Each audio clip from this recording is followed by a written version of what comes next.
We're in the presence of a quorum. It is now 7 o'clock by multiple clocks, so I'm going to call this meeting to order. And the first item on our agenda, as always, is citizens' concerns, people who have issues to raise up briefly that are not on our agenda. Please come to the microphone and speak. There's no colloquy, there's no answers unless they're quick answers from the town manager. So, yes. Okay, I counted 14 municipal cars in the parking lot, so those are parking spaces that people can't use because they're not parking over at the fire station. I want to just make a mention that there's likely going to be, well, hopefully going to be a statement from Green Act, and we've proposed a statement to urge the school committee to study all the alternatives, or at least 3 or 4 alternatives, and choose the one that's most sustainable, meaning triple bottom line sustainable. So hopefully that's going to happen. I just want to let you know that that's going on. School committee with regard to what, the building project? The building project, correct. Thank you. And then my last thing is that I'm concerned that I haven't seen a draft no decision on the Negev treatment plant, and I hope that at least one Board of Selectmen member stands up and asks Town Council to prepare a draft no, and so we can see what that looks like. Thank you. Thank you. Yes. Hi, my name is Lucas Thayer. I'm a farmer from Harvard, Mass. And over in Harvard, we've made the good decision to not place any bans or moratoriums on, is that moratoria? I took Latin, moratoria on cannabis cultivation or retail sale or manufacture or processing. And I would hope that your decision would reflect that, that you not have any bans of any sort. As a business owner in your neighboring town, I'll be looking to the markets to the east, and hopefully this town will be a viable market. There's Idlewild Farm. I'd like them to carry it, and I'd like them to be able to carry it without your hindrance. I think that stores that are already active should be able to add it as a product to their shelf. I think the Harvard General Store in my town should be the only one selling it. Stores that have already been in the community for years. And, but farmers should be able to produce it and provide it to these stores, and just don't hinder that, please. The other thing is I noticed there are no buses, and you know, there's the train, but a lot of money from those dispensaries could go towards buses and subsidizing the cost. I know, you know, the MBTA had a little bit of a trouble the other year with the snowfall, and so you could put something towards your snow removal and your schools, just with the taxes. The Massachusetts Patients Advocacy Council is you know, advocating for the towns that are not having dispensaries to not get any of the funds from the taxes. Now that's a lot. We're looking at 20% right now sales tax on this product that you, as a town without a dispensary, would then not see in benefits. So I think really you'd see great gains, and also keep it regulated and tested. All of the stores will be testing their product, and it'll put a lot of jobs in the community. So just think twice before you just quickly ban this wonderful new product that will be available. Also, there needs more homeless shelters and more interaction with homeless people to allow them to integrate into the society. You know, give them jobs at the dispensaries too. They know how to use cannabis. They know how to distribute cannabis really well, so they could do it legally at the stores and make some money off of it. Thanks a lot. Have a great night. Thank you. Any other citizens' concerns before I get started? Okay, I'm going to go to Chairman's update. We have 5 minutes before our one and only appointment. First, I hope everybody had an enjoyable Thanksgiving holiday, although some people want to call it something else, Native American mourning holiday or whatever. Mass Society for Municipal Conservation Professionals had a meeting here in this room on Wednesday the 15th. The Natural Resources Department for the town of Acton made a presentation about the history of the Land Stewardship Committee and their continuous work to maintain town conservation lands. The Acton Nursing Service deserves kudos for receiving high marks recently for patient satisfaction. See the town website for full details. The Board of Selectmen will hold an extra meeting for the continued hearing on the Negev Pond Water Treatment Project. this Wednesday, November 29th at 7 p.m. in this room. The board is to commence deliberations. We are accepting no additional information or comment other than at our request.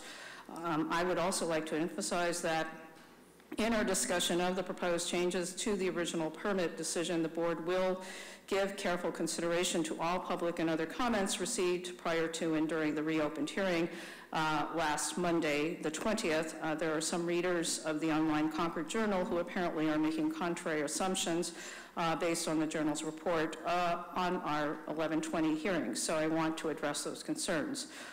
The moderator's pre-town meeting will be this Saturday, the 2nd, at 10 o'clock, I believe, at the Public Safety Facility. This is really principally for people who anticipate presenting articles at special town meeting on December 4th. And finally, special town meeting will be Monday, December 4th at the Acton Boxborough Auditorium. Mr. Manager. Thank you, Madam Chair.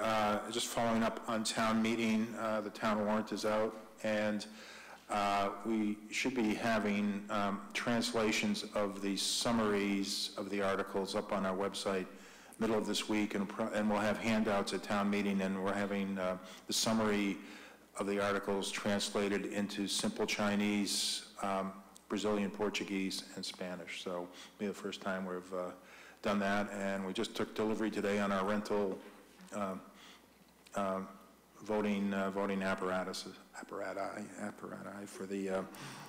Now he's got me into Latin over here too. It's like, okay, but just also wanted to announce that through the health department and the nursing department, they are sponsoring a food drive from November 27th today to December 15th for non-perishable items, non-perishable items, such as spaghetti sauce, cereal, peanut butter, jelly, tuna soup, canned fruit, sugar, etc.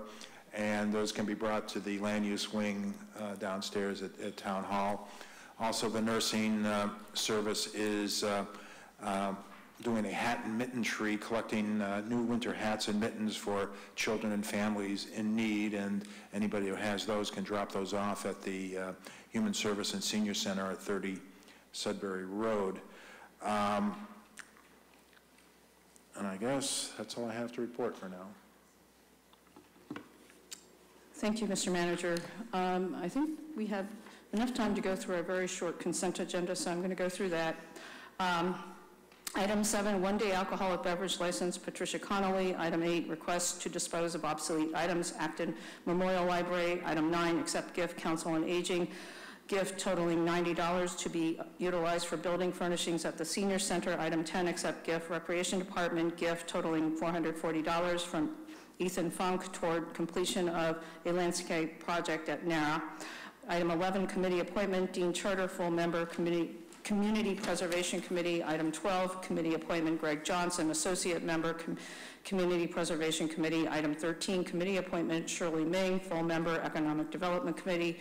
Item 14, committee appointment, Tammy Gouveia, Acton Nursing Services Advisory Committee. And I should add, because somebody said I should mention, Selectmen reports, which we used to read during meetings, are now included in the DocuShare file in case you think that this meeting is the only thing that we do with our free time. Is there a motion? Motion to approve consent agenda items 7 through 14. Katie moves, and Joan, whose voice is slowly coming back, seconds. Okay, any further discussion? All those in favor say aye. Aye. Opposed, abstaining. Thank you. And now it is 7:10, so first item is our appointment, Green Community Award presentation to the town by Kelly Brown, who is the Regional Coordinator for Green Communities Division of the Mass Department of Energy Resources, and Joanne Becerra, who is the Acting Director of the Green Communities Division and also an Acton resident. Welcome to you both. In addition, in connection with this award, I would like to specially recognize and thank certain municipal and AB school district representatives who are present tonight and whose prodigious efforts working with town staff and others are much of the reason that Acton was one of the early state-recognized green communities. And the reason that energy efficiency and reducing the collective carbon footprint were, are, and remain high priorities for the selectmen and the town. First, representatives of Acton's Green Advisory Board, the chairman, I guess he is, and longtime member Dennis Loria couldn't be here, but Eric Hudson, another longtime member, is here. You could wave, Eric. Anybody else from GAB? If so, I'd have to ask Peter to introduce them. And representatives of the AB School District Energy Manager Kate Crosby, there you are, and Facilities and Transportation Director J.D. Head. I would add that Kate also was an early member of GAB and maybe is still sort of ex officio a member participating in their meetings, but coincidentally, this is sort of an early tip, she will receive a 2017 Leading by Example Award later this week at the State House in recognition of her outstanding energy and environmental efforts in our community. So kudos, Kate, and thank you. And Peter, as liaison to GAB, do you have anything else to add? The only thing I would add is Andrea Ristine is here also. She's the head of the town's municipal properties department and has been instrumental in helping to put together requests for grants from the Green Communities Fund. Great. Okay, thank you for that. So, Ms. Brown, Ms. Becerra, it's all in your hands. And after the presentation, I think the plan is for some sort of, I don't know if it's going to happen, a group photo with the selectmen, the Green Advisory Board, Ms. Crosby, Mr. Head, Ms. Ristine joining you at the podium. I have no idea if there's anybody to take a picture. Oh, Mr. Town Manager is going to do the honors, so please. Terrific. Thank you. Oh, no. All right. Well, we have the super group here. We have the folks from the school department, the folks from the town. It's been an amazing partnership, and I'm so honored, both as in my official title as the Green Communities Acting Director and also as a resident here, to be able to present you this award that is very hard to get, to reach that 20% energy reduction. Both the town and the schools have worked together to put together those grant applications to find really good projects to reduce energy, to make the buildings work better, to make the occupants feel more comfortable, and it's just been an amazing partnership. In fact, the town over the past 7 years received over $1 million in grants through the efforts of everybody. So I just want to do a little round of applause because it's not insignificant. As I was driving down here, I was thinking of 7 years ago when we had our first designation event, and we had it over at the high school, or was it the junior high? It was during an energy fair. Yep. And some of you were there at the time, and a lot has happened in 7 years, and Acton's been one of the really shining stars of all the green communities that have been working towards these goals. So I'm also pleased to report that the town is continuing to commit to energy upgrades. It's currently finishing up some grant projects right now, and I know there's probably some more waiting in the wings. So I'm pleased to present this certificate to the Board of Selectmen. Is the woman walking up there? Sure. Okay.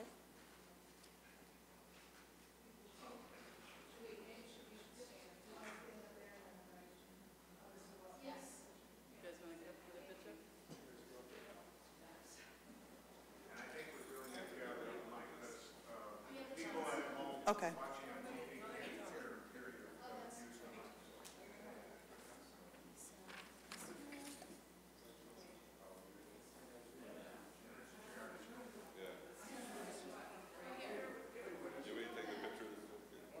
I'm very confused how these guys are setting up here, so. What? Yeah. Yeah, well, you know what?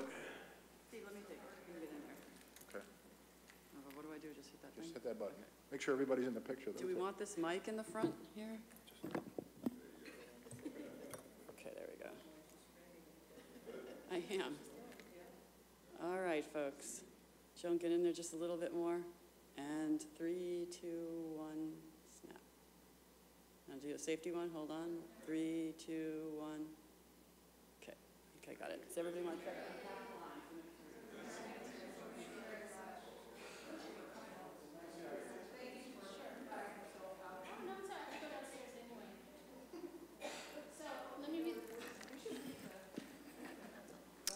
I'm going to read the official citation. Thank you for reminding me. It's on official state letterhead, wet inked, signed by Charlie Baker, Karen Polito, Matthew Beaton, the Secretary of Energy and Environmental Affairs, and Judith Judson, the Commissioner of the Department of Energy Resources. Be it hereby known to all that the Commonwealth of Massachusetts congratulates the town of Acton for its outstanding leadership as a designated green community, having fulfilled the goal of Green Community Designation Criterion 3 by reducing its municipal energy consumption by at least 20% after 5 years of implementing its energy reduction plan in accordance with the Green Communities Designation and Grant Program, established pursuant to Massachusetts General Law, Chapter 25A, Section 10. Congratulations. Thank you very much. That's very impressive. Thank you. So does that get framed someplace? And then the question is where to put it, right? Oh, good. Oh, good. Excellent, excellent, excellent. Well, thank you very much for both of you for coming to our exciting meeting, and for everybody who, yeah, for Eric and JD and Kate for showing up, you know, and you're actually welcome to leave. We won't be offended. It's like, yeah. So the rest of the business won't be very.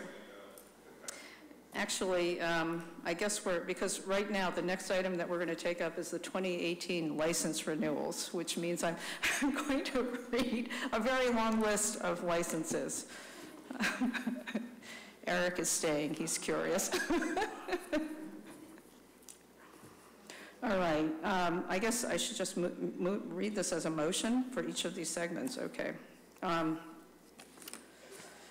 I move that we approve the license to expose, keep for sale, and to sell all kinds of alcoholic beverages to be drunk on premises as listed in the renewal master list, section 12, $5,000. Second. And then I have to read a long list. 7 Settlement South LLC, doing business as True West, Peter Henry, manager, 537 Mass Ave, 11:30 a.m. to 12 a.m., 5 days a week, Saturday 9 a.m. to 12 a.m., Sunday 9 a.m. to 10 p.m. Chalky, Inc., doing business as Banjarong, Origitron, manager, 214 Main Street, 11 a.m. to 11 p.m., 7 days a week. Concord Brewery, LLC, doing business as Rapscallion Table to Tap, Peter Daniel, manager, 5 Strawberry Hill Road, 11 a.m. to 11 p.m., Tuesday through Sunday. El Huipil Acton Restaurant Corporation, doing business as El Huipil Alma Moreno, manager, 273 Great Road, 11 a.m. to 12 a.m., Tuesday through Sunday. Elixir, Inc., doing business as Bickford's Grill, Daniel Goodwin, manager, 20 Negev Park, Sunday to Thursday, 7 a.m. to 11 p.m., Friday and Saturday, 7 a.m. to 12 a.m. Gerard M. Labrosse, doing business as Le Lyonnais Restaurant, Gerard M. Labrosse, manager, 416 Great Road, 11 a.m. to 12 a.m., 7 days a week. Great Road, excuse me, Pub and Grill, Inc., doing business as, Tailgaters Grill, Kimberly Gellert, manager, 166 Great Road, 10 a.m. to 12 a.m., 7 days a week. Note, this business has closed recently, no return of intent to renew license notification, so that may not issue. Great Road Seafood Sales, Inc., doing business as Atlantic Seafood, Anna Saranteas, manager, 77 Great Road, 12 p.m. to 11 p.m., Monday through Saturday, Sunday, 12 p.m. to 10 p.m. Indoor Sports Management, Inc., doing business as Overtime Bar, Justin Sekabal, manager, 30 Great Road, 12 p.m. to 12 a.m., 7 days a week. Give that to you. Jaman Corporation, doing business as Crossroads Cafe, J. Manning, manager, 405 Negev Park, 11 a.m. to 12 a.m. Monday through Saturday, 12 p.m. to 12 a.m. Sunday. Julie's Enterprise, LLC, doing business as Julie's Place, Julie Saganich, manager, 208 B Main Street. 10 a.m. to 12 a.m., 7 days a week. Lee Fat, Inc., doing business as Spice Pepper Garden, Ji Ming Tong, manager, 36 Great Road, 11 o'clock a.m. to 10 p.m. Monday through Thursday, 12 p.m. to 9 p.m. Sunday. Makaha Inc., Raymond Chang, manager, 252 Great Road, 11 a.m. to 12 a.m. Monday through Saturday, 1 p.m. to 12 a.m. Sunday. No liquor to be served to patrons waiting for a takeout order. New England Hospitality Inc., doing business as Via Mexicana, 103 Negev Park, 11 a.m. to 10 p.m. Monday through Wednesday, 11 a.m. to 11 p.m. Thursday through Sunday. Not Your Average Joe's Inc., Douglas Gembus, manager, 305 Main Street, 11:30 to 10 p.m. Monday through Thursday, 11:30 a.m. to 11 p.m. Friday through Saturday, 12 p.m. to 9 p.m. Sunday. Poe's Barbecue, LLC, doing business as Ginger Court, Poe Pie, manager, 624 Main Street, 11 a.m. to 10 p.m. Monday through Thursday, 11 a.m. to 11 p.m. Friday through Saturday, 12 a.m. to 9 p.m. Sunday. Quail Ridge Country Club, LLC, Mark Laviano, manager, 354B, Great Road, Skyline Drive, 6 a.m. to 12 a.m., 7 days a week. Red Raven, Inc., doing business as the Red Raven Gastropub, John Apozidis, manager, 3 Negev Park, 11:30 to 12 a.m., 7 days a week. SRV Group Foods, Inc., doing business as Mayuri Indian Cuisine, Ramanaya Vavila, manager, 508 Negev Park, 11 a.m. to 2:30 p.m., 5:30 p.m. to 10:30 p.m. Monday through Thursday, and 5:30 p.m. to 10:30 p.m. Friday to Saturday. So that is for the first batch. That's the $5,000 licensing fee. I don't know if we want to do this bit by bit. I think so. They're all separate motions. So you moved and I seconded. So any further discussion on that first batch? I have a couple of questions. One is tailgaters. I actually stopped by there the other night, and it was closed up tighter than a drum. It clearly is out of business, and I'm not sure I understand the paperwork here, but if they're not asking for a license, I don't understand why we would approve one. I think this list was done before we knew they were closed, so I would hold that in abeyance. They have not made any attempt to apply. So does that mean we take them off the list, or we approve? Okay. Well, Okay. I'd move that amendment then. Okay. Well, and we moved in, so you're moving with the amendment, and then Joan is seconding. So Peter moves and Joan seconds the amended list. Any further discussion? Yeah, the only other quick question I had was Quail Ridge Country Club. Is that, it's got 6 a.m., everything else starts at noon or at 11 a.m. I'm just wondering, is that a private club, or are they open to the general public at 6 a.m. selling liquor? I think they're private. I don't. Okay. I'm not sure. I mean, that's just a question I had. I don't have any other. No, apparently they start drinking early. So are those the only two questions you just, okay, so you've moved with the amendment and Joan has seconded. Any further discussion, questions? All those in favor say aye. Aye. Opposed, abstaining? Okay. Next list, I move we approve retail packaged goods store license to expose, keep for sale, and to sell all kinds of alcoholic beverages not to be drunk on premises as listed in the master renewal list, section 15, $2,000. Albi Corporation, doing business as Buscemi's Town Line Convenience, 30 Main Street, 8 a.m. to 10 p.m. Monday through Saturday, 10 a.m. to 11 p.m. Sunday. Elm Associates, Inc., doing business as Colonial Spirits, Timothy C. Bush, manager, 87 Great Road, 9 a.m. to 10 p.m. Monday through Saturday, Sunday, 10 a.m. to 6 p.m. Pramukh Mahant Krupa Corp., doing business as Acton Wine and Spirit, Santu Kumari Patel, manager, 305 Main Street, 9 a.m. to 10 p.m. Monday through Saturday, 10 a.m. to 6 p.m. Sunday. Acton Liquor Corporation, doing business as Acton Liquors, Shirag Patel, manager, 100 Powder Mill Road, Monday through Saturday, 8 a.m. to 10 p.m. Sunday, 10 a.m. to 6 p.m. Vasudev, Inc., doing business as Red, White, and Brew, Bhupesh Kumar Patel, manager, 578 Mass Ave, Monday through Saturday, 8 a.m. to 10 p.m., Sunday, 10 a.m. to 6 p.m. That's the end of that category. Second. Did you move, Joan? You moved. Oh, I moved. Did you second? What? I second. Who seconded? I can't hear. Katie second. Any further discussion? All those in favor say aye. Aye. Opposed, abstaining. Thank you. Third batch, I move we approve the retail packaged goods store license to expose, keep for sale, and to sell wine and malt beverages not to be drunk on premises as listed in the master renewal list, section 15. This is for $1,500. Chalky Corporation doing business as Acton Convenience, Sheil Patel, manager, 465 Great Road, 8 a.m. to 11 p.m., Monday through Saturday, 10 a.m. to 6 p.m. Sunday.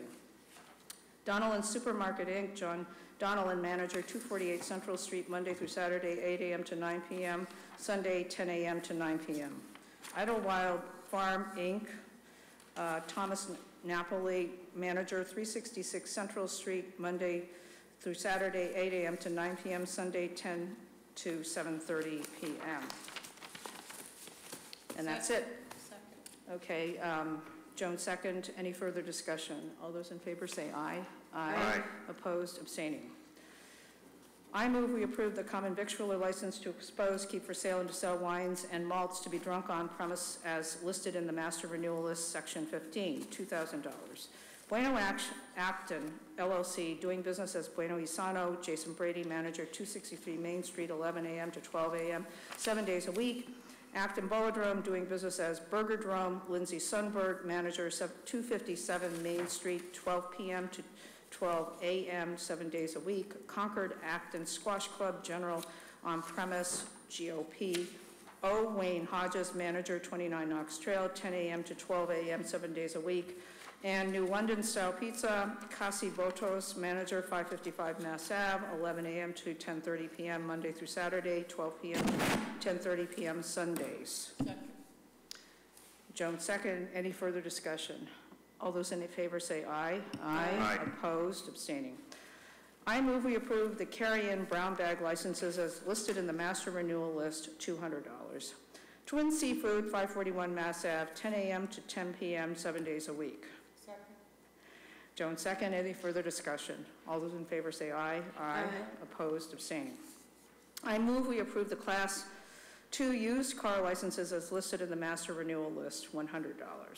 Acton Gas, Jacques Alage, 341 Great Road, non-display. This license prohibits retail sales and limits it to wholesale dealer-to-dealer sales transactions only. Auto Dealers Exchange of Concord, Inc., doing business as Odessa, Concord, 77 Hosmer Street. Dick Dolan, 292 High Street, non-display. No vehicles for sale on site. This should be SITE. This license prohibits retail sales and limits it to wholesale dealer-to-dealer sales transactions only. Tony R. El Khoury, doing business as Cars of Lebanon, 132 High Street, internet only, non-display. J. Scott Motors, 4 Eastern Road, fenced-in pen to hold a maximum of 6 cars, non-display. This license prohibits sales and limits it to wholesale dealer-to-dealer sales transactions only. J. Stackhouse Enterprises, Inc., 15 Hillcrest Drive, non-display, internet sales only. Jet Black LLC, 36 Kinsley Road, non-display, internet sales only. Wholesale Auto Sales, Inc., 198 Great Road, 2 cars maximum on display. Acton Family Automotive, 140 Great Road, 26 car maximum allowed on site for sale. Mildam Leasing Company, 99 Great Road, non-display license inside and out. Mildam Leasing Company, 107 Great Road, Suite 3, non-display, internet only. New Garage LLC, 317 Central Street, no more than 5 vehicles on display for purchase, nor more than 5 vehicles in storage for a maximum of 10 vehicles as allowed for the special permit. Northeast Collection, Inc., 107 Great Road, Suite 3, non-display, internet only. And Wheeler Dealer, Inc., 63 Powder Mill Road, maximum of 87 cars on premises at any given time. Joan second. Any further discussion? All those in favor say aye. Aye. Opposed, abstaining. I move to approve the Class 1 new car licenses as listed in the master renewal list. This is for $100. Acton Ford, Inc., 74 to 78 Powder Mill Road, approved for 200 new and used cars. Acton Ford Fleet Lease, Inc., 60 Powder Mill Road, property and building located at 60 Powder Mill Road with 31 parking spaces. Acton Lincoln Mercury, Inc., doing business as Acton Chrysler Dodge Jeep Ram, 196 Great Road, 3 acres at 196 Great Road with full service and sales capability. Eric Gilfax, doing business as Leaksfax at 41 Haywood Road, non-display. Gordon Chevrolet, Inc., doing business as Colonial Chevrolet, 171 Great Road. RRM Limited, doing business as Acton Toyota, 448 Great Road, building and lot consisting of approximately 1.5 acres and a 7,000 square foot building for repair and reconditioning of vehicles. R. Santilli Automotive Group, Inc., doing business as Village Saab, 30 Main Street, cement block building, 131,684 square feet building, 6,200 square feet space. R. Santilli Enterprises, Inc., doing business as Village Subaru, 50 Powder Mill Road. Santilli Enterprises, Inc., doing business as Village Subaru, 61 Powder Mill Road, 2 acres of land with cement building containing 7,222 square feet with 3-car showroom.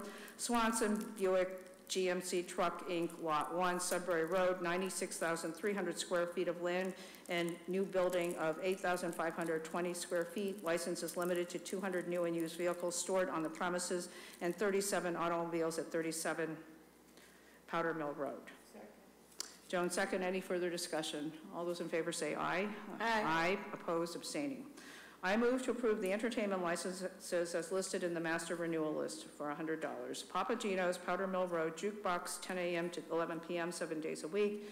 The Red Raven Gastropub, 3 Negev Square, live musicians, 5 p.m. to 12 a.m. Concord Brewery, doing business as Rapscallion Table to Tap. Acoustic music Thursdays, 9 p.m. to 11:30 p.m. Philos, Great Road, 59 Great Road, acoustic and live musicians, Thursday to Sunday, 5 to 9 p.m. New England Hospitality, Inc., doing business as Via Mexicano, 103 Negev Park, acoustic, vocal, DJ, karaoke, jukebox, indoors only, Thursday to Sunday, 9 p.m. to 12 a.m. Before you second, on the Concord Brewery Rapscallion one, I think we had limited that to indoor only, and just because we note it on the Via Mexicana one, I'd like to propose that we note it there as well. Indoor. Yeah. Okay, so with... Have there been any further issues with that license? No, it's been quiet. At least according to town manager. So you make an amended motion. I will amend the motion and move that we approve the entertainment licenses as listed, noting that the Concord Brewery doing business Rapscallion Table to Tap is for indoors only. Second. And I've pulled that out, so just don't sign it. It's the top one on the entertainment one. Just so it's changed. Okay. Tara, did you have something to say? Yes, I was hoping you could post the list of where the entertainment is, because there's a couple on there that I didn't know about that we might like to go see. Thank you. It's all in our... No, I just meant there's we talk about connectivity and we talk about in the master plan how people need to come together and be together and have opportunities to come together. Well, these are great opportunities to come together if we could post them someplace. Thank you. Well, I mean, not buried in an agenda item. I mean, on the website someplace. Thanks. I'm sure we can arrange something. I didn't know Papa Gino's had a jukebox, but I don't go there. So anyhow, the amended motion has been made, and did you second? And Joan is second. Any further discussion? All those in favor say aye. Aye. Opposed, abstaining. I move we renew bowling alley and billiard table license as listed in the master renewal list. $10 per alley, $10 per table, Acton Bolodrome, 257 Main Street, 16 alleys. Joan, second. Any further discussion? All those in favor say aye. Aye. Opposed, abstaining. I move to approve the 24-hour permit as listed in the master renewal list. This is $1,500. It is CVS 400 Mass Ave only. Second. Joan, second. Any further discussion? All those in favor say aye. Aye. Opposed, abstaining. I move we approve automatic amusement devices as listed in the master renewal list, $100 per machine. Indoor Sports Management, Inc., 20 Great Road, 9 games. Papa Gino's, 82 Powder Mill Road, 1 machine.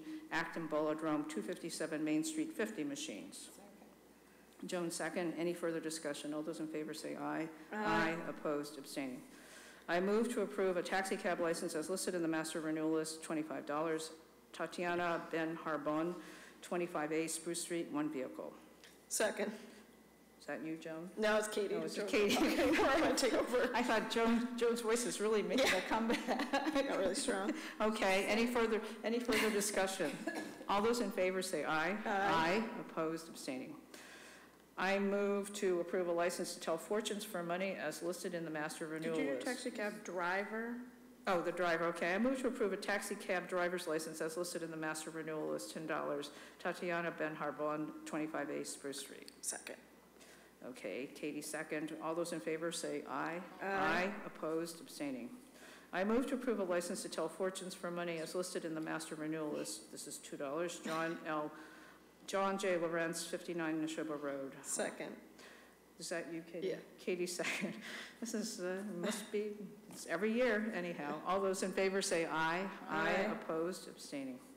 I move to approve the following common victual licenses as listed in the master renewal list for $100. Seventh Settlement South LLC, doing business as True West, Pete Henry, manager, 537 Mass Ave, 11:30 a.m. to 12 a.m., 5 days a week, Saturday 9 a.m. to 12 a.m., Sunday 9 a.m. to 10 p.m.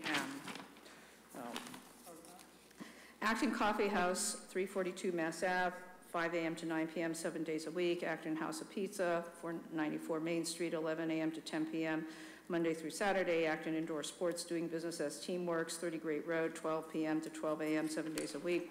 Acton Seafood Sales, doing business as Atlantic Sea Grill, 77 Great Road, Sunday through Thursday, 11 a.m. to 9 p.m., Friday through Saturday, 11 a.m. to 10 p.m. AP Pizzeria, 168 Great Road, 10 a.m. to 10 p.m., 7 days a week.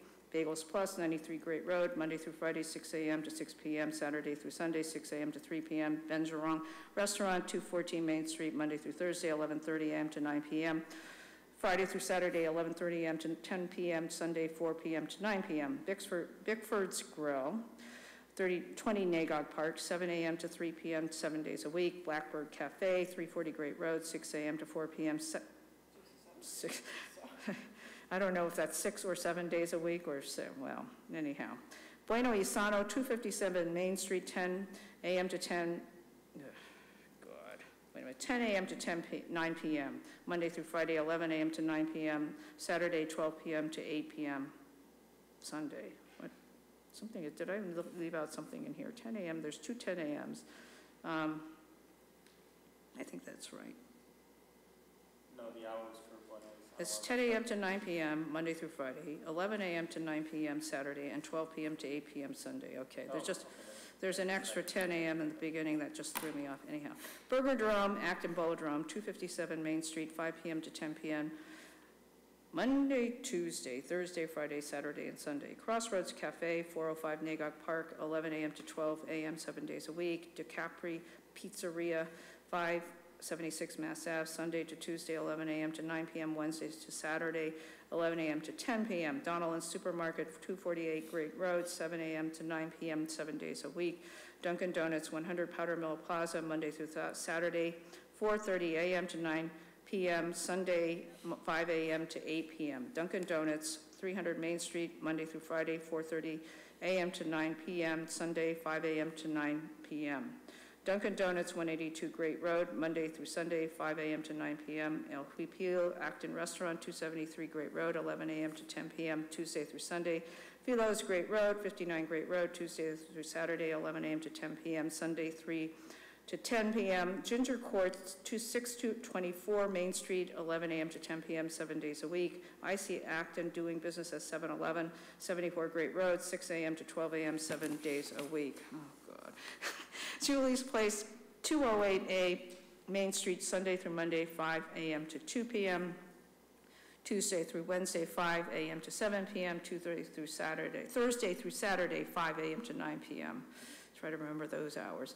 Johnny Rockets, 387 Mass Ave, 11 a.m. to 11 p.m., 7 days a week. Junior's Pizza, 41 Great Road, 11 a.m. to 10 p.m., 7 days a week. Legend Cafe, 5A Spruce Street, 7 a.m. to 3 p.m., 7 days a week. Le Lyonnais, 416 Great Road, Tuesday to Thursday, 5:30 to 9:30 p.m., Friday to Saturday, 5:30 to 10 p.m., seasonal lunch hours, Wednesday to Thursday, 11 a.m. to 2 p.m. Makaha Restaurant, 255 Great Road, Monday through Saturday, 11 a.m. to 12 a.m., Sunday, 1 p.m. to 12 a.m. Mayori Indian Cuisine, 508 Nagog Park, Monday through Thursday, 11 a.m. to 10 p.m., Friday through Saturday, 5:30 p.m. to 10:30 p.m. McDonald's, 55 Great Road, 5 a.m. to 12 a.m., 7 days a week. New England Hospitality, Inc., doing business as Via Mexicana, 103 Nagog Park, 11 a.m. to 10 p.m., Monday through Wednesday, 1 a.m. to 11 p.m., Thursday through Sunday. New London Style Pizza, 555 Mass Ave, 11 a.m. to 10 p.m., 7 days a week. Not Your Average Joe's, 305 Main Street, Monday, 11:30 a.m. to 9 p.m., Tuesday through Thursday, 11:30 to 10 p.m., 11:30 a.m. to 10 p.m., Friday through Saturday, 11:30 a.m. to 10:30 p.m., Sunday, 12 p.m. to 9 p.m. Papa Gino's, 82 Powder Mill Road, Monday through Thursday, 10:30 a.m. to 10 p.m. Friday through Saturday, 10:30 a.m. to 11 p.m. Sunday, 11 a.m. to 10 p.m. Quail Ridge Country Club, 354 Great Road, 6 a.m. to 12 a.m. There it is, 7 days a week. Rapscallion Table to Tap, 5 Strawberry Hill Road, Tuesday to Sunday, 11 a.m. to 11 p.m. Red Raven Gastropub, 3 Negev Park, 11:30 a.m. to 12 a.m., 7 days a week. Sorrento's Pizzeria, 251 Main Street, 11 a.m. to 10 p.m., 7 days a week. Spice Pepper Garden, 36 Great Road, Sunday through Thursday, 11 a.m. to 9 p.m., Friday to Saturday, 11:30 a.m. to 10 p.m. Starbucks, 411 Mass Ave, 5 a.m. to 9 p.m., 7 days a week. Subway, 134 Great Road, 7 a.m. to 10 p.m., 7 days a week. Subway, 255 Main Street, 7 a.m. to 10 p.m., 7 days a week. Tailgaters Grill, 166 Great Road, 11:30 to 12 a.m., 7 days a week. Twin Seafood, 541 Mass Ave, 9 a.m. to 10 p.m., 7 days a week. Second. Once again, we should probably leave tailgaters off because they're closed. Yeah, I think that was the same issue that Peter had brought up. We have to just pull those, so. So I'll move that we approve the common victualler, I'll move an amended motion that we approve the common victualler licenses as listed in the master renewal list without Tailgaters Grill. Okay, so Katie moves and Joan seconds the amended motion. Tara, did you have something to say? Yes, I just was going to remind us that we have a municipal right to require a higher minimum wage, especially for fast food. I know that our Senator Jamie Eldridge was arrested for protests demanding a higher minimum wage. So even though we think that this is just an issue that happens in the city and the high cost of living, it's happening out here too. And these folks aren't going to do it voluntarily. Thank you. Thank you. All right, so Katie moved and Joan second for the amended list. Any further discussion? All those in favor say aye. Aye. Opposed, abstaining. We are done. Next item, much more interesting and less stressful for me. FinCom point of view for fiscal 19. Mr. Noon, the chairman of the FinCom this year. We have a slide presentation too. This is very exciting.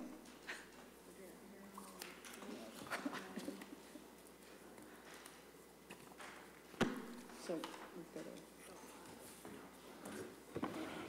maybe I should just pull this. All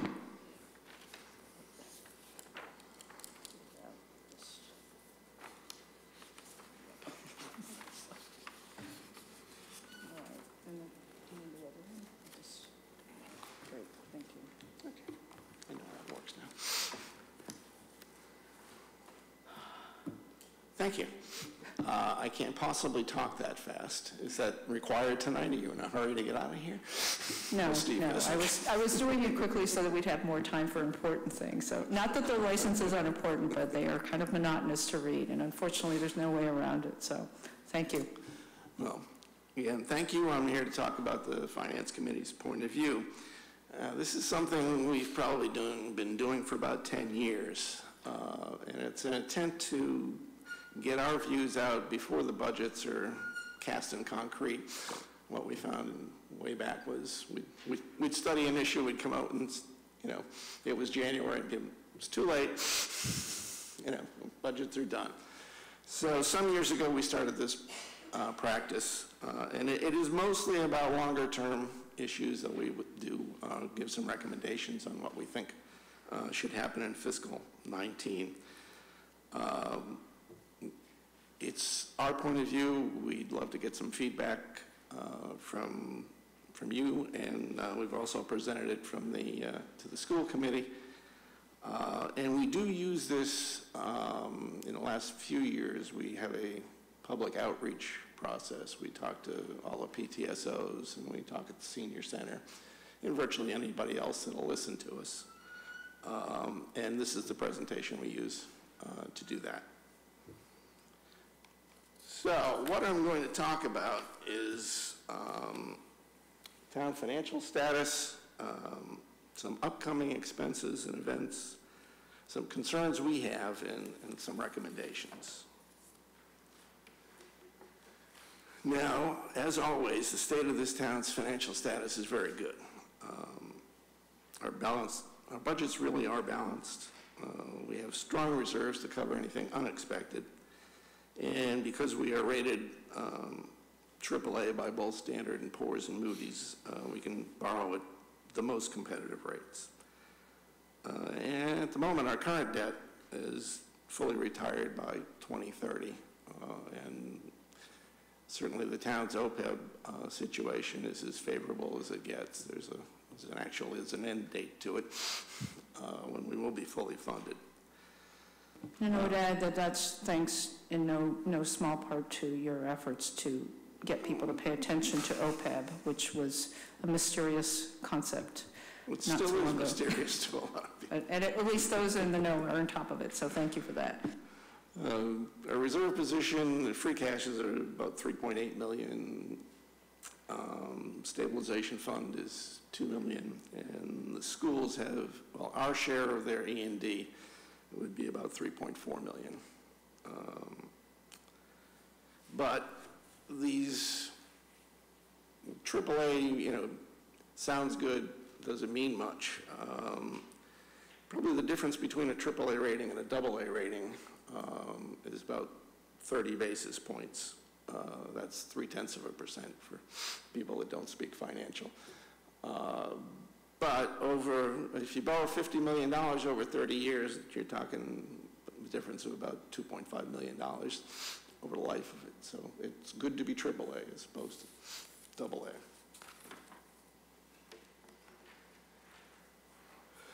Affordability. Our citizens are doing well. The median income is 79% higher than the county and 122% higher than the state. The unemployment rate is 2%, which is about as low as it can get. Tax rate as a percentage of income is pretty steady. In 2010, it was 5.7% of the household income. And in 2015, it was 5.5. So it's declined slightly. But to put it in context, the surrounding towns, only Concord is higher. Theirs is 5.9. Westford's percentage is 4.8. Sudbury's is 4.9. Littleton's is 4.5. So if somebody wants to say this is a high-tax town, there's some evidence to that effect. And we're talking median income. So there's people at the top, and then there's a whole lot of people that aren't at that level.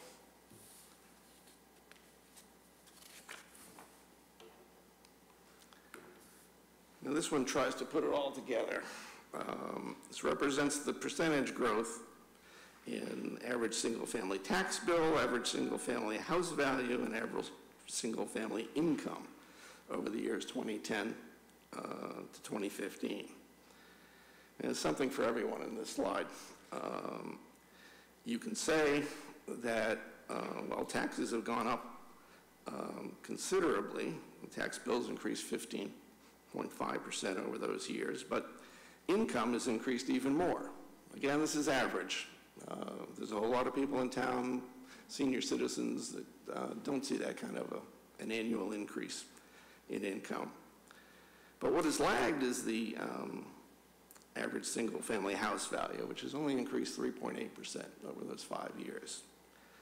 So one of the, I think, long-held beliefs in town was that, well, if you invest in good town services, certainly if you invest in your schools, you'll see the value of your house increase proportionately. And in the last 5 years, that's not been the case.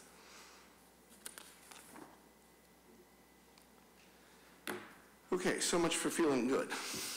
Now, we have expenses coming up that we need to plan for. Next 1 to 3 years, we've got some fairly urgent town and building school repairs and, building projects will take longer than that. We've got contract salary and benefits increases coming. The total compensation for town employees is around $24 million a year. Our share of the school's compensation number is about 57. So roughly the total compensation bill that our taxpayers pay for is about $80 million. And so is the tax levy, is about $80 million. So the problem we have is that one $80 million, the tax levy grows at 2.5% a year, but the other $80 million compensation has been growing closer to 4% a year, which leaves us roughly out of balance by $1 million every year. And by the time a few years pass, now you're out of balance by $5 or $6 million. So that is a concern, and we need to plan for that. Again, there'll be ongoing maintenance and repairs on the buildings, and certainly we're looking at a new twin school, which will be the subject of special town meeting on December 4th, and a North Acton fire station, and there could be other things coming up.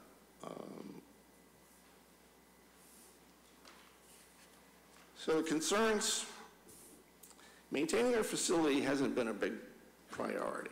And according to the two consultants, one that the schools hired and one the town hired, back a couple of years ago, there were $4.4 million in health, safety, and welfare repairs that were needed in the schools, and $2.1 million critical intermediate repairs for the town. Now, some of these items have been addressed in the last couple of years, but there's more to come, and we have a long way to go. Another concern is land purchases. They cost money, basically drain reserves. We do lose some tax revenue. And limited residential development, there's two sides of this question. I will say that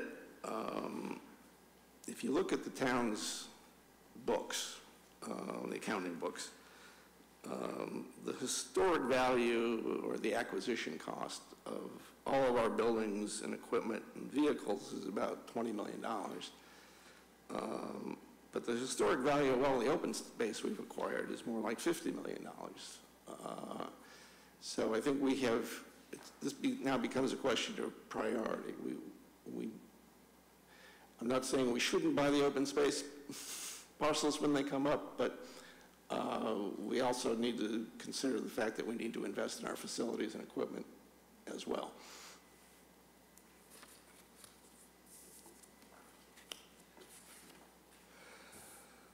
Another concern, our budgets are growing faster than taxes.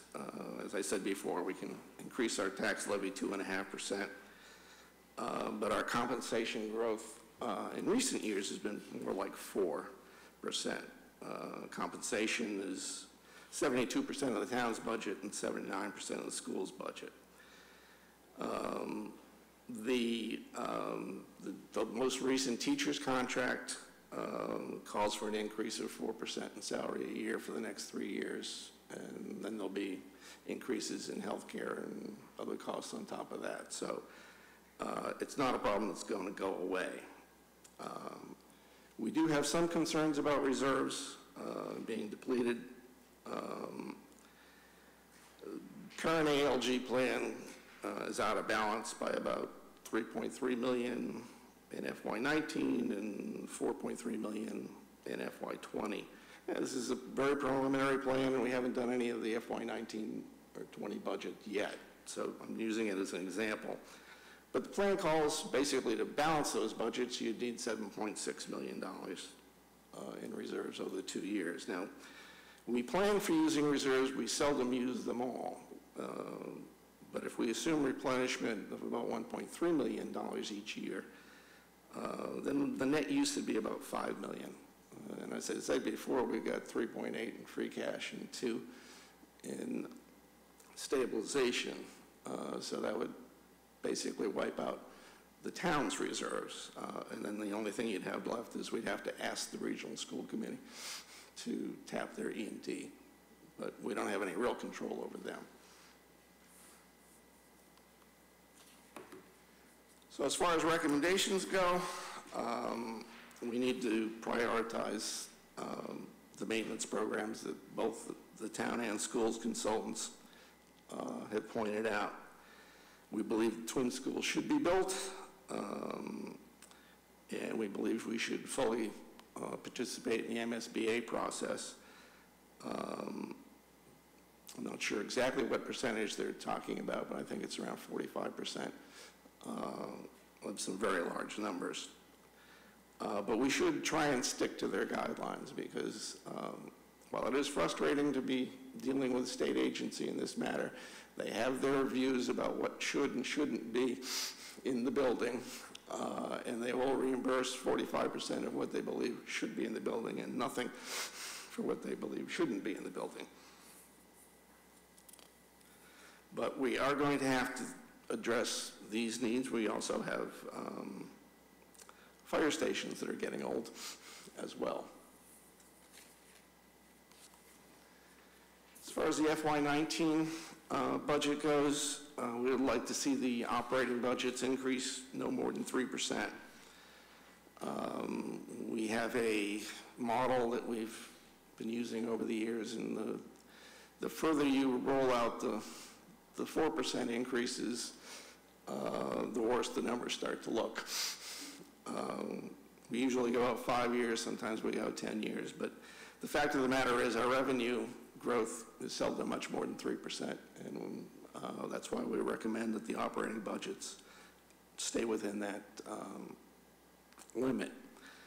Now we have about $900,000 worth of untaxed levy capacity, which is over the years we have not always taxed the full 2.5%.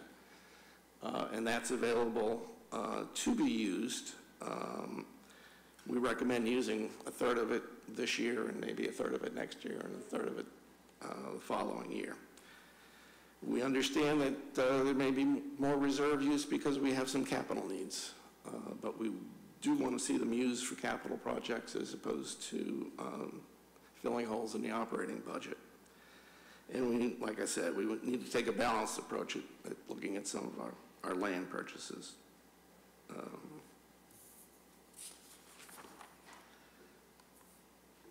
So what are our conclusions? There'll be some overrides coming in the next 2 to 5 years, if nothing else, capital on school buildings or fire stations. But without a change in our spending habits, operating overrides may be necessary as well. My recollection is combining capital and operating overrides in the same year doesn't always work out well. So we need to be careful about how we plan for overrides in the next future. And just borrowing should probably happen as soon as we can get firm numbers, because costs will get higher as we wait, and interest rates are only going to go up from here. Thank you. Thank you very much, Steve. I assume there are questions, comments from the board. Anybody? Yeah, Peter, go ahead. Thank you, Steve. Very informative. The first question I have is, well, it's really more of a comment, is on, let's see, the 4th page of my package here. Talks about the state of the town, affordability. Mm-hmm. And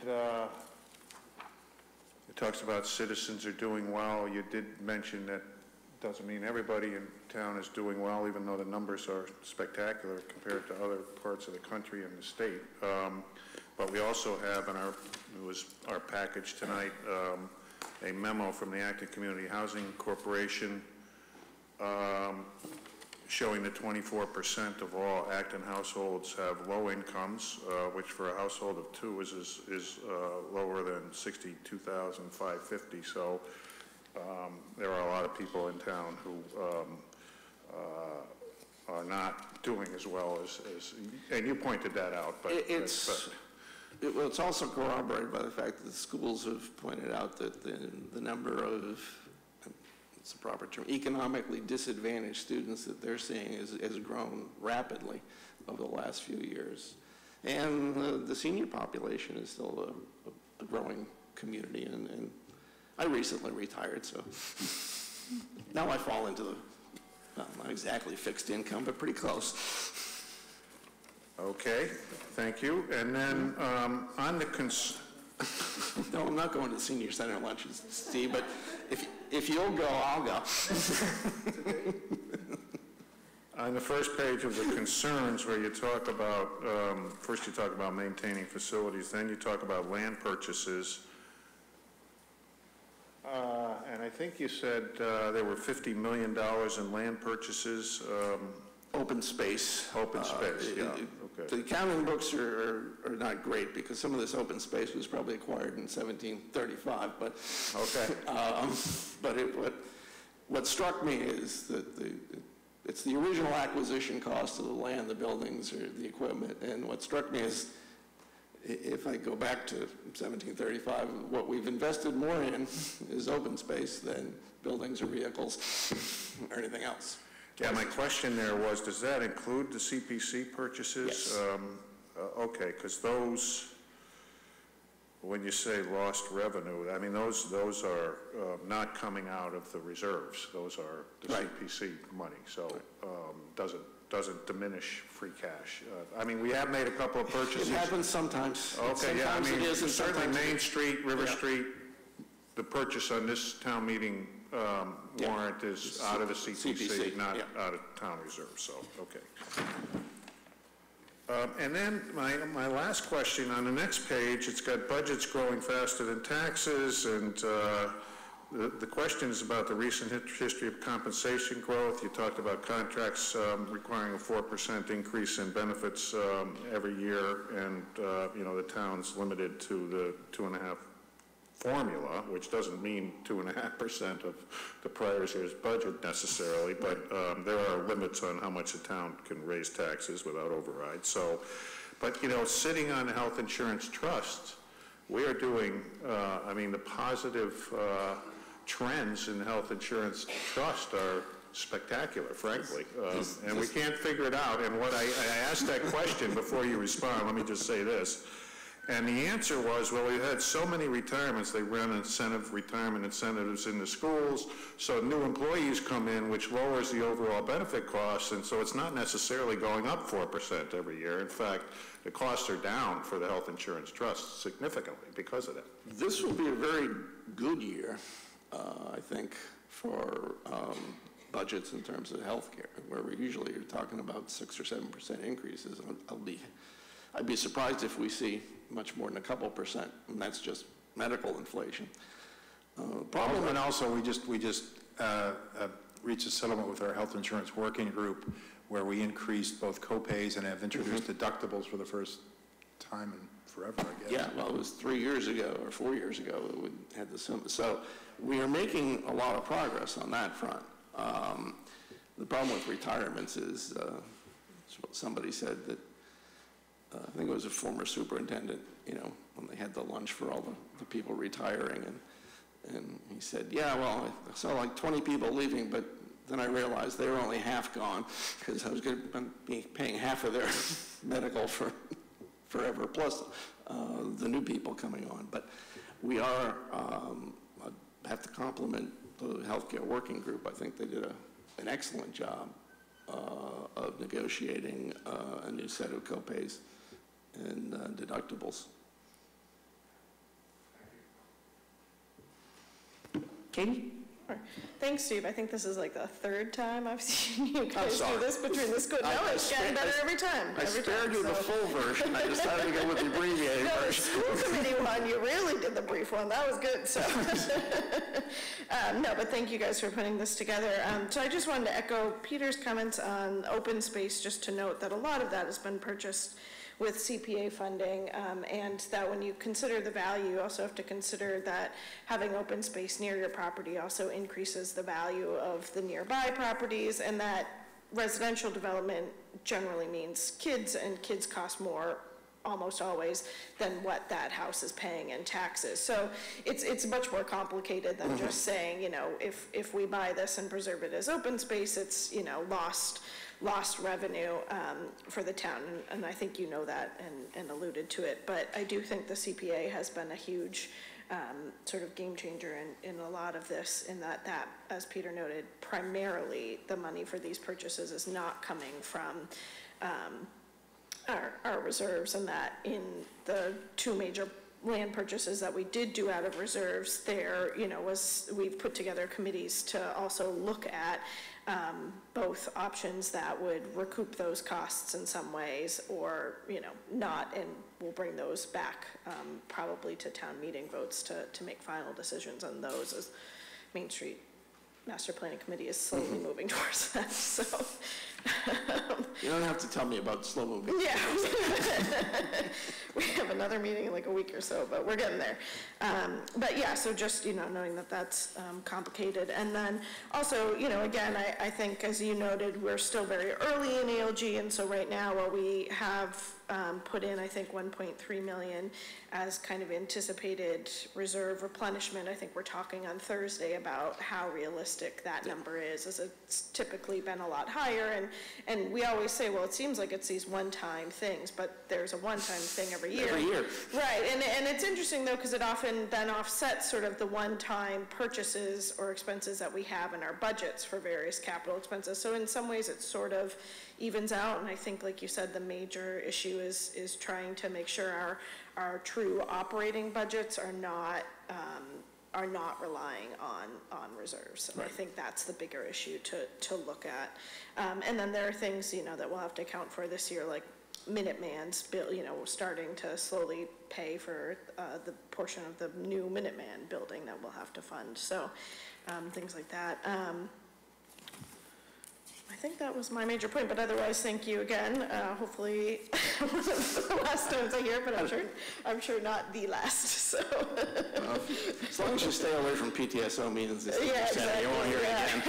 Well, until town meeting. So, thank you. Joan? Oh, you're good. Okay, Ching Sung, anything? No, I just really wanted to echo what Peter and Katie had already said, but I'd also like to add that I do think that the FinCom recommendation of keeping our budget to a 3% increase this year would be good. I do think that sort of the long-term outlook of the budget is, a little bit shakier than would be ideal. And so, I do think that matters and that's something that we should keep in mind.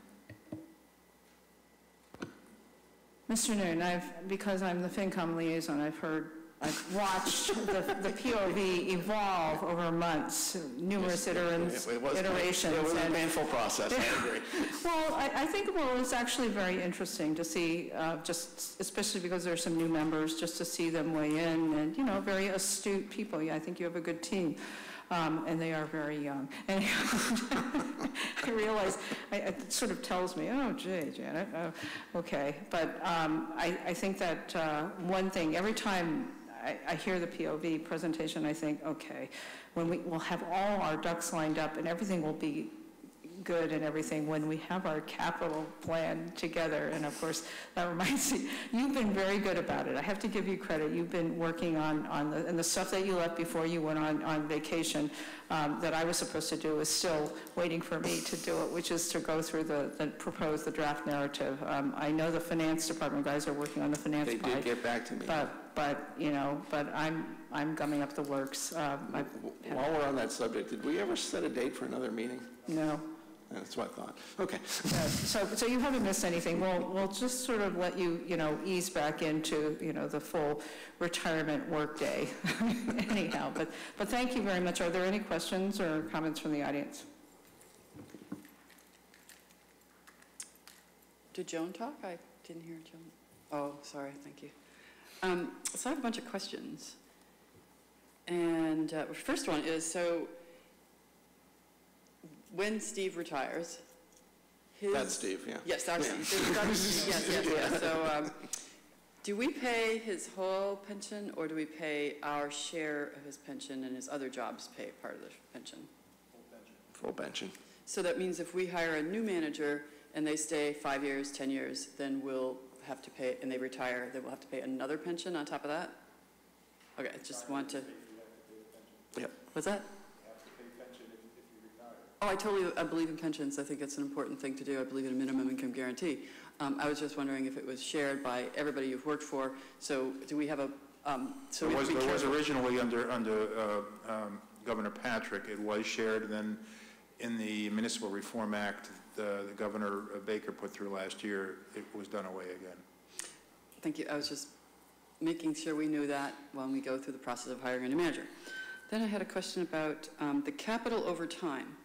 And I appreciated hearing what you were saying, and I wanted to understand, have you looked at how much of our budget is spent on capital as a percentage over time? Normally, well, you'll have capital warrant articles, you know, a new truck, a new that, you know. Then you'll have just capital that's embedded into the regular budget. That usually runs around $300,000, $400,000, $500,000. And then anything that's a warrant article, you have to look back at the warrant. I've got in my capital report, which I don't have with me tonight, I do have a 5-year summary of what we spent our capital on. Thank you. And I would like to somehow separate out capital, because we somehow categorize new employees and new positions as capital the first year, and I don't like that practice. We don't do that anymore. Oh, we don't? Okay, thank you. Relative to land, I feel like our buying land is probably the best return on investment I could get for my money. I'm certainly not making a lot on Wall Street, and I feel like as Katie astutely pointed out, that even if the land that's purchased is up to a quarter mile away, my property value still sees an increase. So when you look at the oppressed property value, I think a lot of that is because the land is getting developed. So I feel like even if we borrow the money, that it's a good investment for us. In fact, I think we're going to be introducing the idea of meeting our 40B requirement by buying up a lot of the apartments using a financing scheme. And so we'll present some of that later. But I do want to put a pitch in, at least from my perspective, that I feel like that's a great place for my money. I've been around long enough to have seen enough studies to know that there's no right answer to the keep the open space, don't develop, you know. The concern I think that is expressed by many of my colleagues is that when we buy land, we tend to do it in a hurry because that's the way it comes up. The owners are ready to sell. I mean, we have an open space committee. Oh yeah, and they have a priority list. Right. And fortunately, I got Andy McGee to come to my last meeting and point out that this next one was the highest priority land purchase, and that people felt better about it.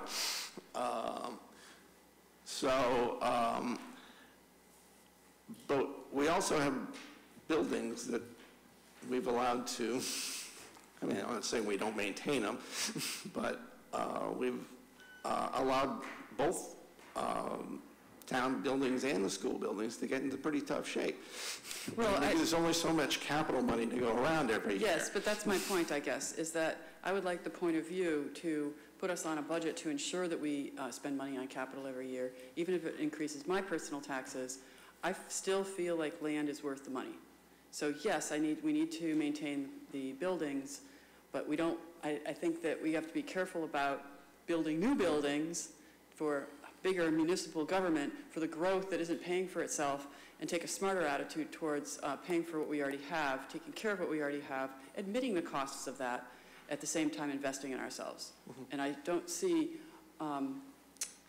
squashing or oppressing the land purchase programs that we've got in place and or more, because we have the idea of a transfer tax, for example.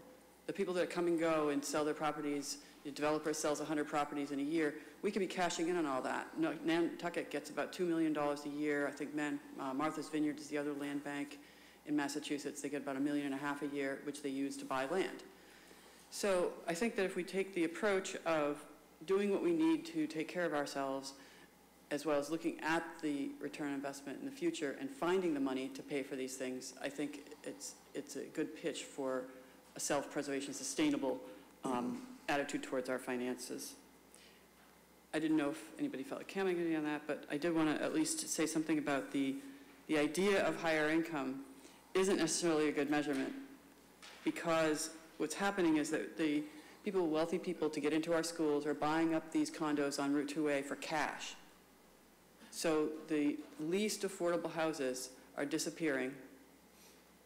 And so our income going up is not, I don't think, an indication of doing the right thing or, you know, protecting the people that live here. I think that we have to be conscious of preserving those units on Route 2A for the people who need it the most, the people who are income insecure, because the 40B, the new units, you know, although they're called low income, 62 grand a year, that's not the people that are actually income insecure. So I hope that we can find it in our hearts to find a way to buy these properties.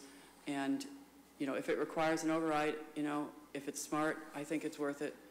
I don't want to spend money on overrides that are satisfying sort of a gluttonous attitude towards expenses and operations, as opposed to an investment. I think an override for an investment in our future land purchase, buying these apartments on 2A, for me, that's well worthwhile.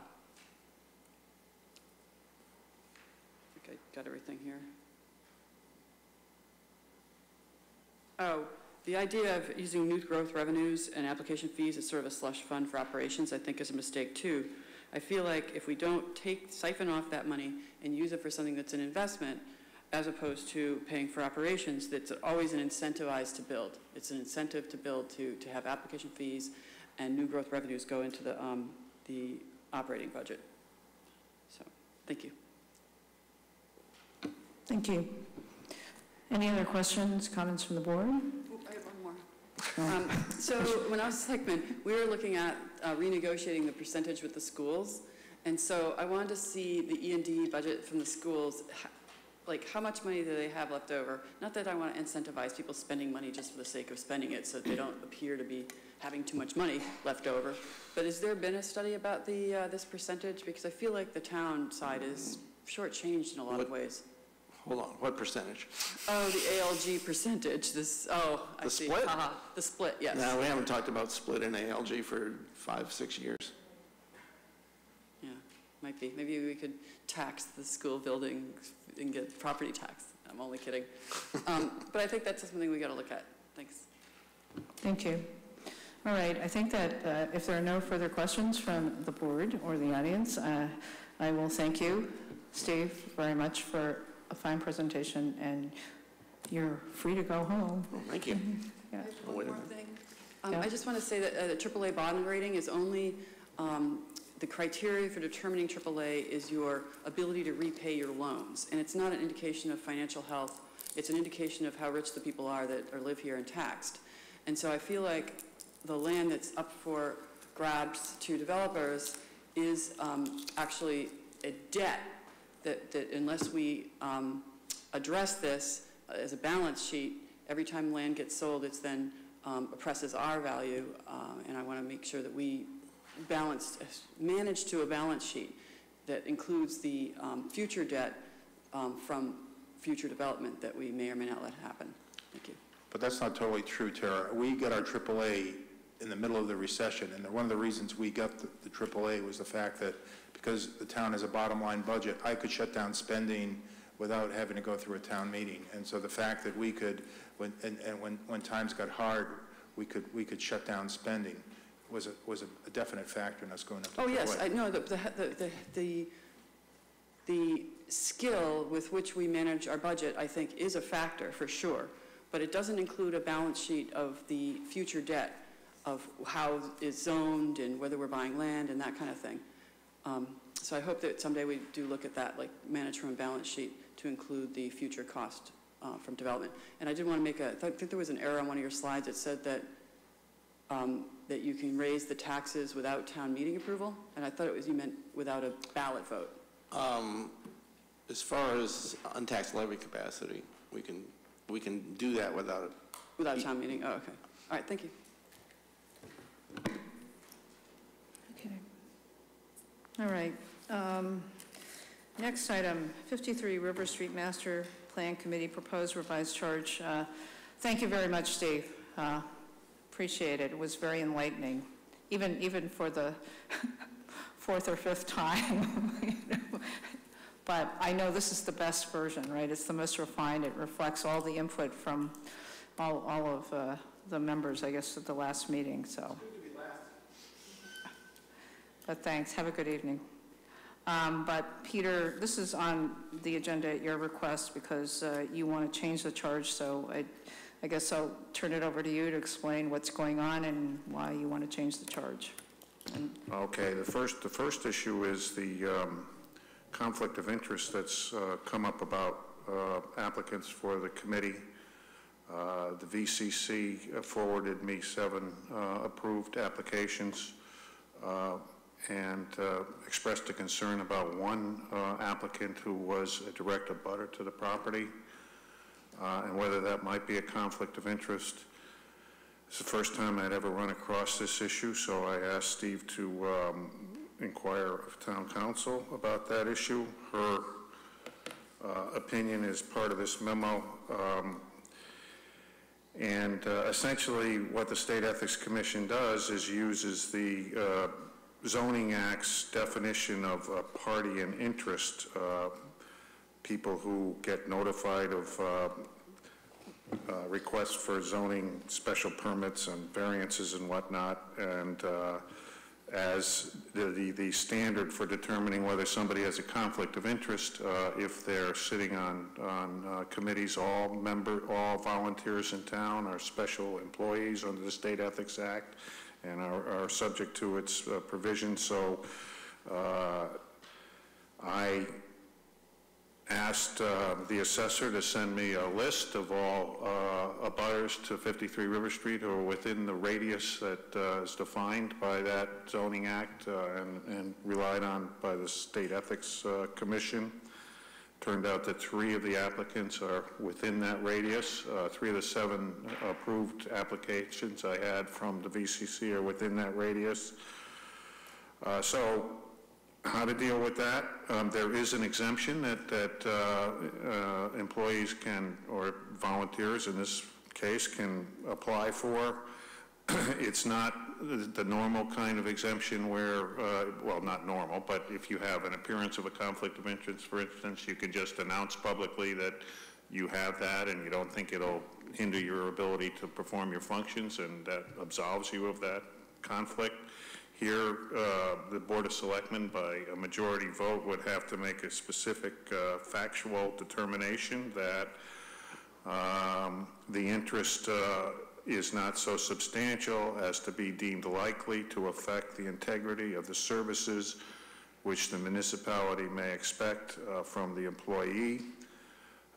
And again, as I mentioned, I think earlier, it's a little different than something like the Planning Board or the Zoning Board of Appeals or even the Conservation Commission.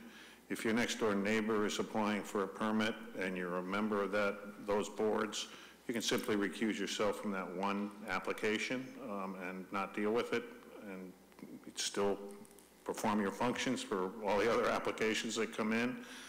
The very function of this advisory committee is to determine the use of the property. So I don't see how, if you have a conflict without getting an exemption, you could participate in any meetings of this committee, because the whole agenda is to deal with the recommendations for moving forward with improving the property. So I outlined 2 possible solutions here. I mean, my thinking has evolved as I've gone along and thought about this. I was thinking first I would recommend the first option, that just nobody who has a conflict would be appointed to this committee.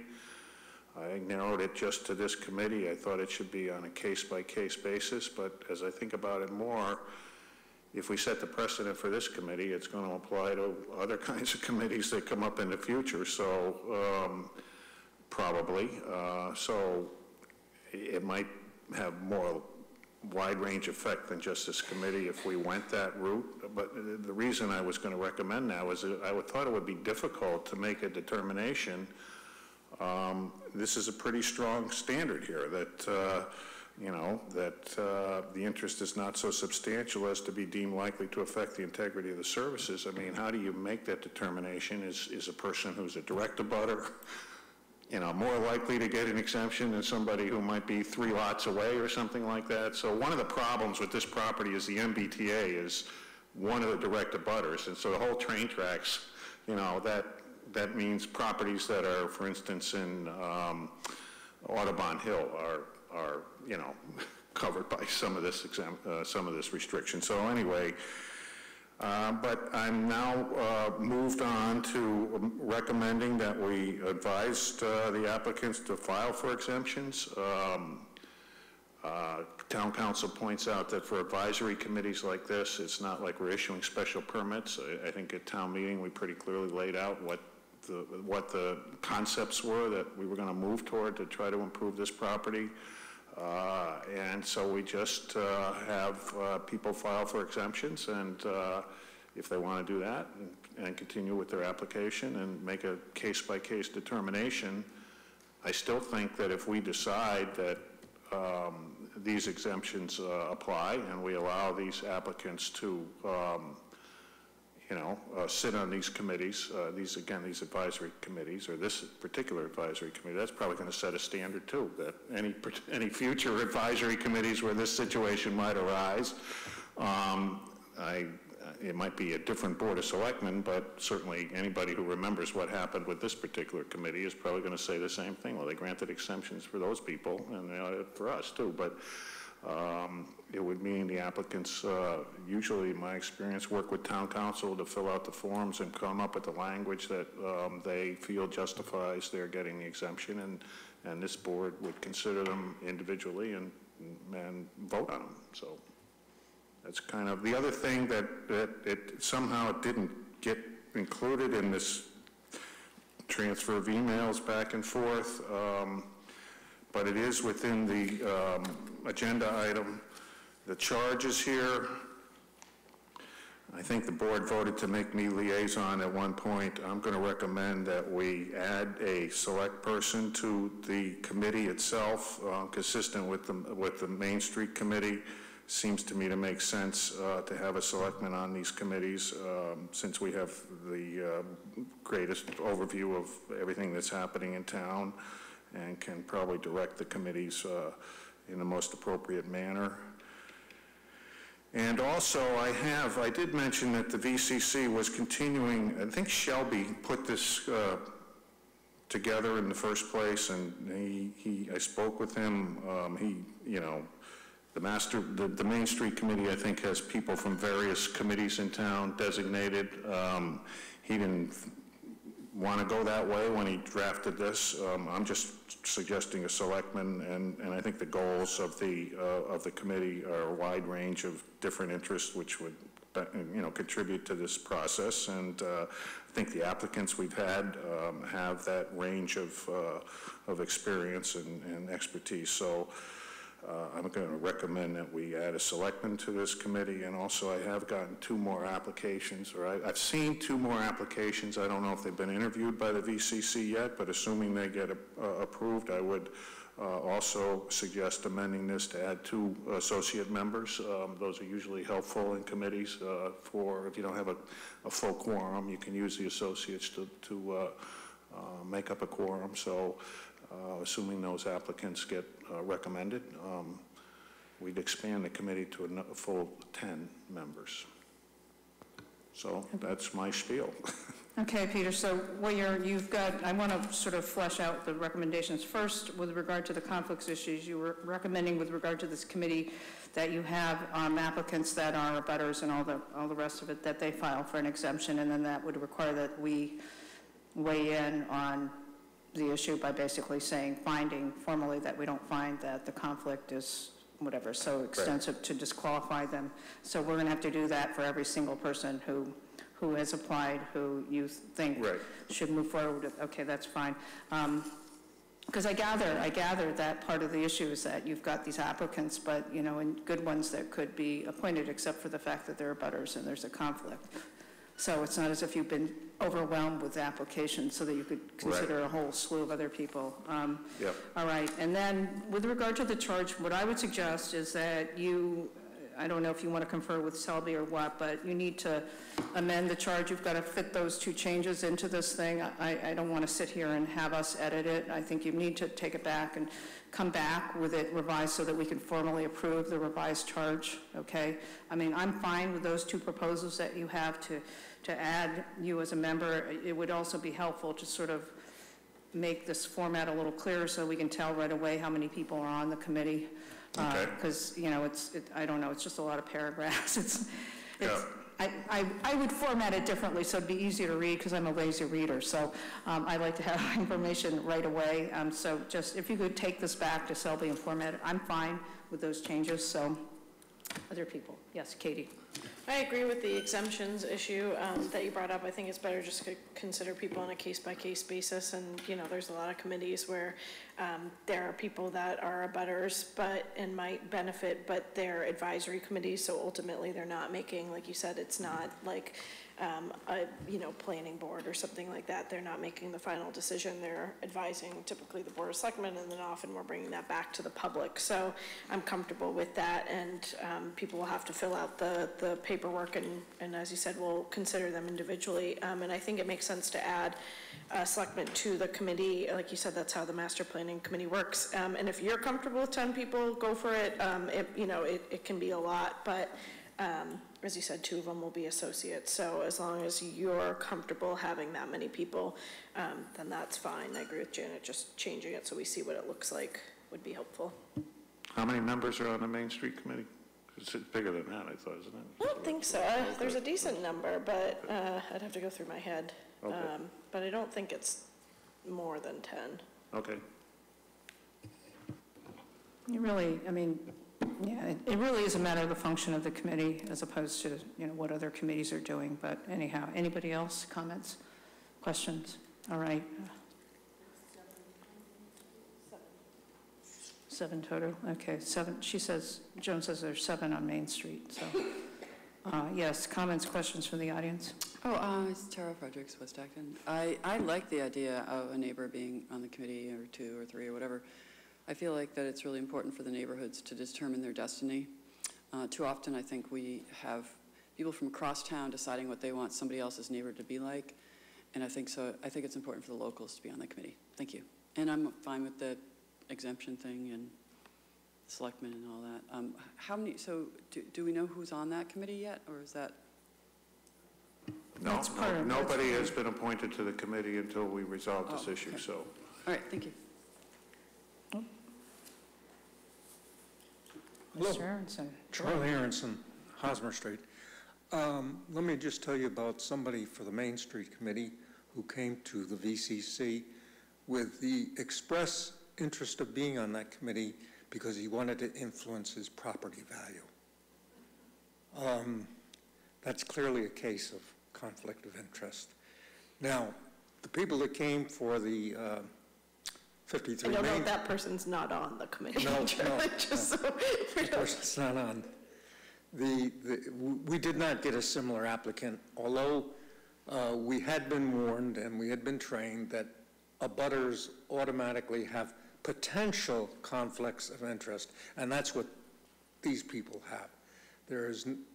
We didn't feel in our interview that there was anybody that was there expressly to do something for which they would get financial gain, but we decided it was above our pay grade to make that determination, and therefore we threw it over the fence back at the selectmen.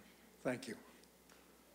Thank you. I mean, this also potentially would have affected the West Acton Sewering Committee because obviously the charge itself specifically requires people from West Acton, among other things, that be on the committee. But council made it clear that when you have something that's going to affect a large number of people, potentially benefit a larger number of properties and not just people who happen to be representing or from the area of town on the committee, then there is an exception with regard to the conflicts. If there's a general benefit for a large number of people, then the fact that there are a few people who are on the committee, and it's less of an issue.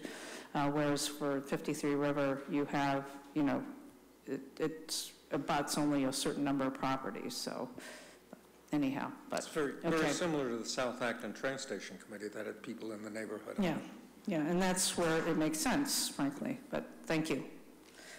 All right, so I guess, do we need to vote formally to approve the proposed changes? I mean, we need to see the final revised version of the charge back, you know, sort of reformatted and reworded before we front it, but I mean, what we're, you know, we can't. I mean, what I'm getting at this discussion is I'm going to notify anyone who has a conflict of interest to file for an exemption, and I'm going to sit down with Selby and rework the charge and bring it back. So.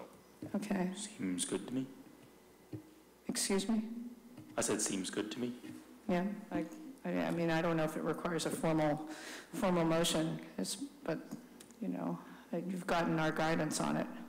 And then you'll come back with the revised charge, which would be good. Okay.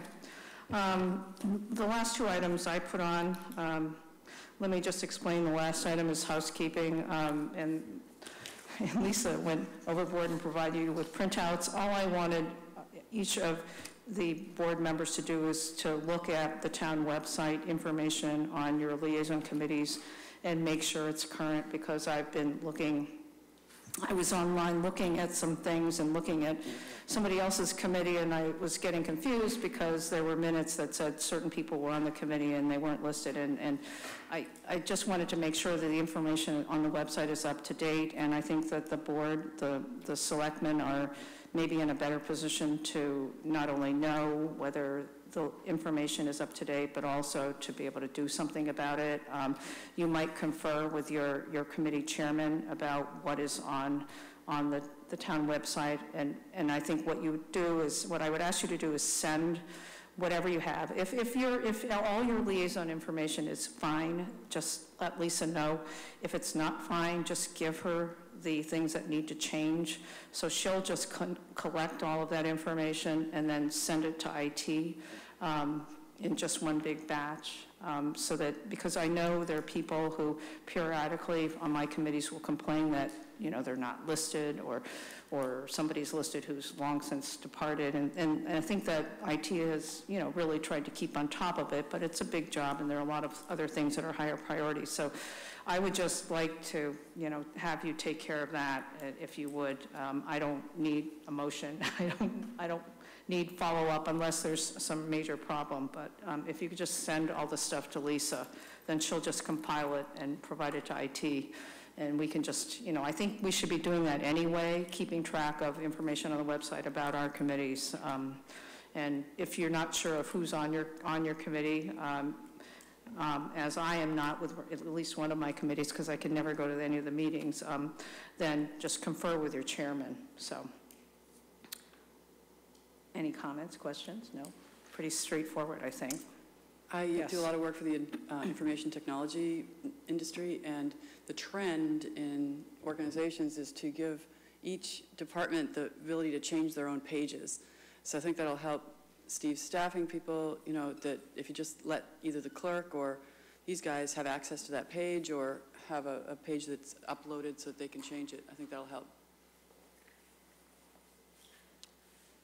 Eva has a committee master list, which is the gospel of who is on the committee and who is not on the committee. So you can always go to her master list and find out who the current people are on the committee. Right, but it's not on the website. No, of course not. If it's not on the website, then the public is, you know, that's where the problems start, because we're like, who's on the committee, who's not on the committee, oh my gosh, my name's wrong, you know, all that stuff seems to be something that, you know, maybe we could just show them how to sign in and change it. Thanks.